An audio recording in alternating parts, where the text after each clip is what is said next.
स्वर्गदूतले चाहिँ हुकुम गर्दैछ। याद गर्नुहोस् है, एउटा प्रकाश आउँदैछ, एउटा समाचार आउँदैछ। त्यो समाचारले चाहिँ भन्दैछ कि तैँले छोरा जन्माउँदैछस्।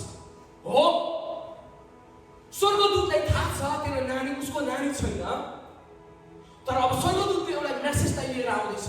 त्यो मेसेज चाहिँ यो हो कि त्यो स्त्रीले चाहिँ मरियमले चाहिँ एउटा उसको घरमा चाहिँ एउटा छोराको जन्म हुन्छ र त्यो छोराले चाहिँ इजरायलको छुटकारा गर्नेछ अथवा इजरायलको छुटकारा गर्न सुरु गर्नेछ। र एउटा प्रोटोकल छ, यहाँ एउटा नियम छ। त्यो नियम चाहिँ यो हो कि तैँले चाहिँ दाखमत नपिउनु, तैँले चाहिँ दाखरस नपिउनु, र अर्को कुरा तैँले चाहिँ अशुद्ध थोक नखानु। जबसम्म त्यो छोरा गर्भमा हुन्छ त्यति बेलासम्म तैँले दाखमत नपिउनु, कुनै पनि मद्यपान नगर्नु र कुनै पनि अशुद्ध थोक नखानु। यो चाहिँ इन्स्ट्रक्सन थियो उसको श्रीमतीको लागि। ओके, अब छोरा जन्मिन्छ और छोराको नाम उनीहरूले सिम्सोन राख्छ।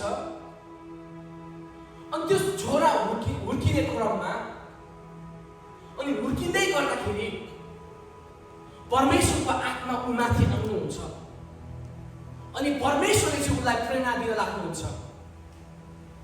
ऊ हुर्किँदै गर्दाखेरि उसले एउटा निर्णय लिन्छ।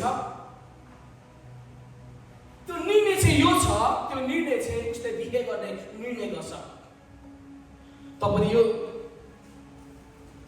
जब 14 अध्याय हेर्नुहुन्छ, 14 अध्यायको 1 देखि तपाईँले हेर्दै जानुभयो भने त्यहाँ उसले एउटा बिहे गर्ने निर्णय गर्छ। तपाईँलाई थाहा छ इजरायलीहरूले चाहिँ आफ्नो नर नाता र कुटुम्ब बाहेक अरू बिहे गर्नु पाउँदैन। उनीहरूको नियम अनुसार ज्युजहरूले चाहिँ आफूभन्दा बाहिरकोलाई चाहिँ बिहे गर्दैन थियो। यहाँ उसको आमाले पनि उसलाई के भन्छ, तैँले कुटुम्बमा अरू कोही पाइनस्, तैँले पलिस्तीको छोरी बिहा गर्नुपर्ने भनेर आमाले सम्झाउन खोज्छ। तर उसले भन्छ, होइन बुबा, होइन आमा, मेरो निम्ति त्यही पलिस्तीको छोरी नै ल्याइदिनुहोस् भन्छ। ओके, उसको निर्णय त्यहाँ हेर्नुहोस्। उसलाई थाहा छ ऊ परमेश्वरबाट बोलाइएको हो। ऊ थाहा छ ऊ जन्मदेखि नै र मृत्युसम्म ऊ परमेश्वरको निम्ति एउटा नाजरी अलग गरिएको हो। तर उसले एउटा निर्णय गर्दैछ कि उसले चाहिँ म त्यो पलिस्तीको छोरीसँग बिहा गर्न चाहन्छु जो चाहिँ तिम्ना भन्ने ठाउँमा बस्छ। ओके, र त्यसपछि उसले बिहा गर्न 8 वर्ष बाउ पनि जान्छ र त्यति बेलाको यहुदी परम्परा अनुसार उसले 7 दिनको भोज पनि दिन्छ, 7 डेजको भोज पनि दिन्छ। तर घटना यस्तो गर्छ, उसले त्यो केटीसँग उसको बिहे हुँदैन र त्यो केटीलाई चाहिँ उसको बाउले चाहिँ उसको लोकन्तेसँग दिइ पठाउँछ। ओके, यो घटना पनि भयो, सक्यो। त्यसपछि उसको चाहिँ यहाँ पलिस्तीहरूसँग अझै झगडा भएको छ, किनभने पलिस्तीसँग चाहिँ यति बेला ऊ रिसाएको छ अनि पलिस्तीसँग चाहिँ सिम्सोनको झगडा भएको छ अनि 1000 पलिस्तीहरूलाई चाहिँ सिम्सोनले मारेको छ है।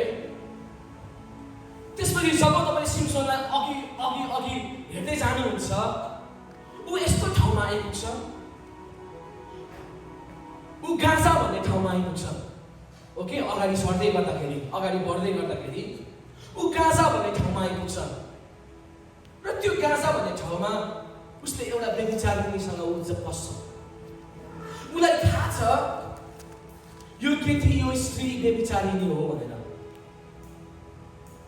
र पनि सिम्सन चाहिँ गएर त्यो केटीसँग मध्यरातसम्म बस्छ। ओके, र यो कुरा चाहिँ पलिस्तीहरूलाई थाहा हुन्छ र पलिस्तीहरूले रातैभरि घेरा हुन्छ। पलिस्तीहरूले उसलाई मार्ने प्लान गर्छ। तर त्यति बेलाको सहर कस्तो हुन्छ, वान लगाएको